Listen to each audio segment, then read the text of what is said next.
Hi everyone, I'm Shar with Wok and Skillet, and in this video, I'm going to walk you through how to make shrimp tempura. Now, if you've cooked any type of shrimp before, you know that as soon as the shrimp starts to cook, it'll curl up. So how do Japanese chefs keep the shrimp so straight when they make shrimp tempura? I'll show you how in this video. Since shrimp is the star ingredient here, use extra large or jumbo shrimp. After they have thawed, keep them on ice so they stay fresh. Place the shrimp on your cutting board belly side up, then make 4 or 5 incisions vertically along the belly. Next, flip the shrimp over, then use your fingertips to squeeze the shrimp on the sides while pressing down at the same time. It's not going to look pretty, but don't worry, the batter will cover it up. Prepare some flour, eggs, and panko breadcrumbs. Dredge the shrimp in the flour, and be sure to shake off any excess. Dip it in the eggs,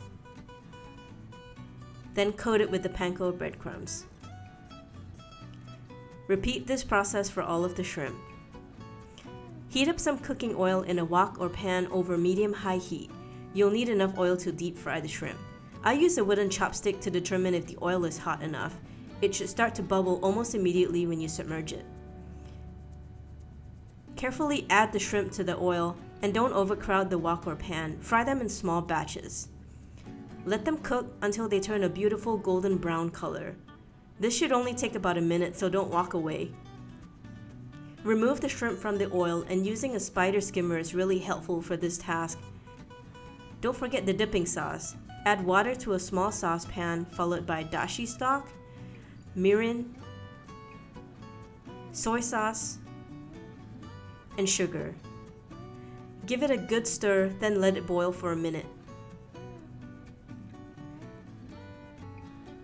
Let the sauce cool down, then serve the shrimp tempura with grated daikon radish and chopped scallions. Enjoy!